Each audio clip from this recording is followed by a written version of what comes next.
ஹர ஹர சங்கர ஜய ஜய சங்கர ஹர ஹர சங்கர ஜய ஜய. ஆன்மீகத்தில் அவசியம் தெரிந்து கொள்ள வேண்டிய குறிப்புகள். கோவில் பிரகாரத்தில் 4 வழிகள் இருந்தாலும் பிரதான வழி எதுவோ அதன் வழியாக உள்ளே நுழைந்துதான் இறைவனை தரிசனம் செய்ய வேண்டும். பின்வாசல் வழியாக சென்றால் தூரம் குறைவு என்பதற்காக குறுக்கு பாதையில் இறைவனை தரிசனம் செய்ய கோவிலுக்குள் நுழையக்கூடாது. முடிந்தவரை கோவிலுக்கு வெளியில் யாசகம் கேட்பவர்களுக்கு உங்களால் முடிந்த உதவியை செய்துவிட்டு கோவிலுக்குள் செல்லுங்கள். ஒரு மன நிறைவு கிடைக்கும்.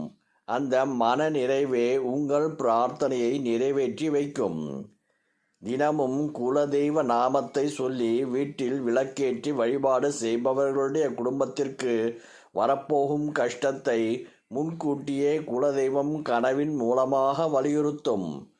முன்கூட்டியே உனக்கு ஆபத்து வரப்போகிறது என்பதை கனவில் வந்து குலதெய்வம் ஏதாவது ஒரு ரூபத்தில் சொல்லும். பிரச்சனைகளில் இருந்து தப்பிக்க இதுவும் ஒரு வழி. குலதெய்வம் மட்டும்தான் இதை செய்ய முடியும். ஏதாவது முக்கியமான விஷயங்களை பற்றி பேசும்போது, இன்டர்வியூவுக்கு செல்லும்போது வாயில் ஒரு ஏலக்காய் போட்டு செல்லுங்கள். உங்கள் வார்த்தைகள் பலிதமாகும். பேச்சில் தெளிவு பிறக்கும். குல தெய்வத்திற்கு மாங்கல்யம் வாங்கி சாத்துவதாக பிரார்த்தனை வைத்துக்கொண்டால் குடும்பத்தில் இருப்பவர்களுக்கு சீக்கிரம் திருமணம் நடக்கும். சுப காரியம் தடை விலகும். வீட்டு பூஜை அறையில் எப்போதும் ஏதாவது ஒரு கோயிலின் தீர்த்தம் இருக்க வேண்டும்.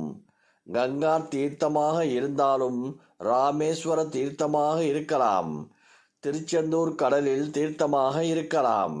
இப்படி எந்த தீர்த்தமோ ஒரு தீர்த்தம் வீட்டில் இருந்தால் அது நல்லது. ஏதாவது ஒரு தீட்டு வீட்டிற்கு சென்று வந்த பிறகு அந்த தீர்த்தத்தை கொஞ்சம் தண்ணீரில் கலந்து உங்கள் தலையிலும் தெளித்து கொள்ளலாம். வீடு முழுவதும் தெளித்து கொள்ளலாம். நன்மை நடக்கும். ஞாயிற்றுக்கிழமை இரவு ஒரே ஒரு எலுமிச்சம் பழத்தை உங்கள் கையில் வைத்துக்கொண்டு வீட்டில் இருக்கும் எல்லா அறைகளுக்கும் உள்ளேயும் அந்த எலுமிச்சம்பழத்தை எடுத்து சென்று அந்த அறையை 3 முறை சுற்ற வேண்டும்.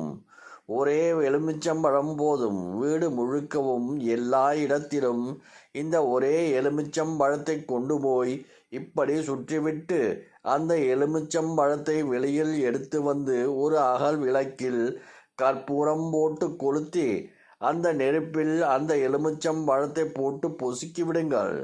வீட்டை பிடித்த கெட்ட சக்தி, கண் திருஷ்டி அனைத்தும் பொசுங்கி போகும். ஹர ஹர சங்கர ஜய ஜய சங்கர ஹர ஹர சங்கர ஜய ஜய